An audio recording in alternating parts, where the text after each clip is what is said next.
a 28-year-old wife and mother, and these two decisions I made a decade ago also set me up for a more peaceful life. At 18 years old, I knew if I was going to have a family, I needed the capacity to delight in my children, live like their existence isn't an inconvenience to my work and work schedule, actually look at my husband and love him with the attention I give, asking about his day and actually engage in his answer instead of thinking about my own to-do list. 1. I lived without debt. Was the process fun and sexy? Far from it. No college loans equals mourning the college experience all my friends have. Community college while working full-time, followed by an online university, which I never actually finished. No car equals choosing to live places where I could function without. My daily work commute on Los Angeles bus or DC Metro was far from ideal, but it was worth it. 2. I chose a career that allowed for the flexible home life I always desired, working early mornings, during nap times, and late nights. Sure, these are sacrifices, but sacrifices that my children and husband aren't forced to feel. Sometimes us ladies forget is that we can even pause a career and come back to it after our children are bigger. 45 years old? You can have another 15 years of thriving career ahead. Choose something you can pick down if you want and pick up back later up if you choose. Okay, woman. So, she's 28 years old. Okay, so 18 years old, she wanted a family. Okay, so basically, delight in her children. Okay, so basically just the bare minimum. Delight in her children, yes. Yes, woman. I mean, this is like the baseline. I mean, this is not a revolutionary, very smart of you thing. It's just, of course. And also, talk to your husband. Yeah, like a human being, you know. Of course, this is like the bare minimum. And yet you're talking about like you just made a revelation. Like, this is just normal. And, okay, so she lived without debt. Okay, but in the process, she doesn't go to college. She didn't go to college. I mean, she went to community college, but she didn't get a degree. She even admitted herself. So, how is she suddenly the coach for young women's life plans when she herself couldn't even finish college? Like, she couldn't even finish college. What makes her qualified to coach others online?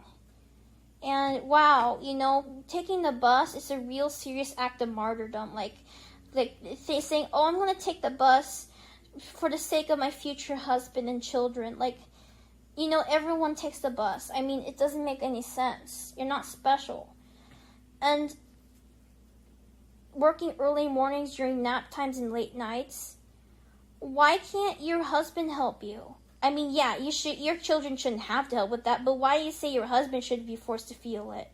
I mean, he should be helping too. And also, you can't just pause a career and come back. No. By then, if they penalize career gaps. If you leave a career for a long time, for like 20 years, and you come back, everything's going to be very different now. Everything's going to be extremely different. So, like, let's just say, you know, you stopped your career around 2006, and you come back at 2026. You're not even going to be able to get a job. The job market is crazy right now. Not only that, it's completely changed. So imagine if you stopped now in 2026, and you went back in 2046, and it's just impossible. One of the most dangerous lies Satan gets a mom to believe is time. Time to get healthy and stop having laziness be an idol later.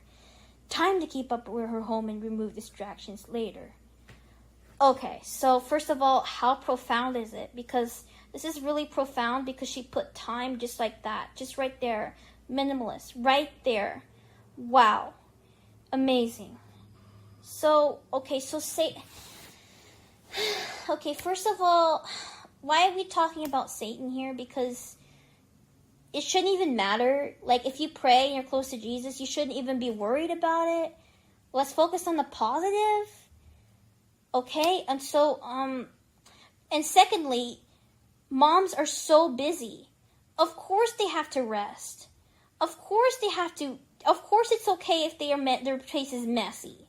You know, if they don't clean up, if they just hang out and be lazy, you know what? That's completely fine with in my opinion, because moms have a lot of work to do. Being a mom is very, very difficult. I mean, to look at my mom, like, she has to take care of me, she has to feed me, she has to tuck me in, and she has to feed the cat, my brother the cat.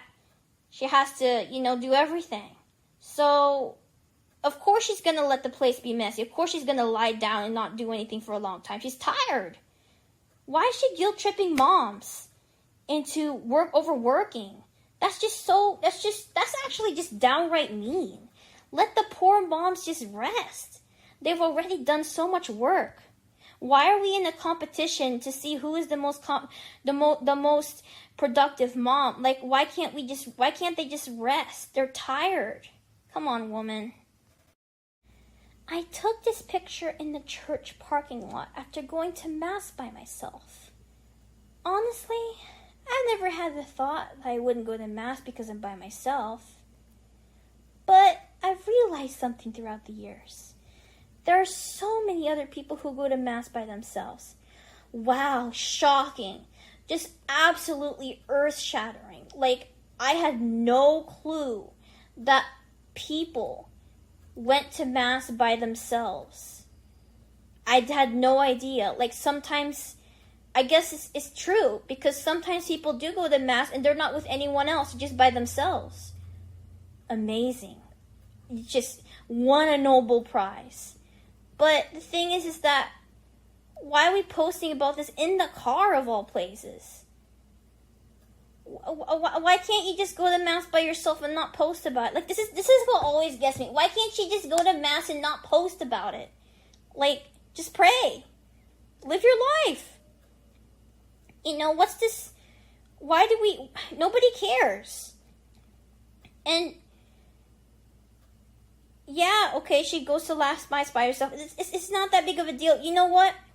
Christians in the old days, they got martyred. Did you see them posting about it? No. You see them even writing about it? No. But here, she's just doing something as easy as going to Mass by herself. She's acting like she's a martyr. Like, oh my goodness gracious. Growing up is realizing your grandma was right. Everything is satanic and you should go to church. I have so many issues with this. First of all, you're in a holy place. The literal icon of the Theotokos is right in front of you. So, and you're supposed to be praying to the Theotokos. So why can't you do that in private? Like, you're not supposed. I already talked about where the gospel said you're not supposed to pray in the high places where people can see you. Like, that's exactly what Jesus said in the gospel. Like, he said, that's like a Pharisee. Go and pray alone so that it's genuine.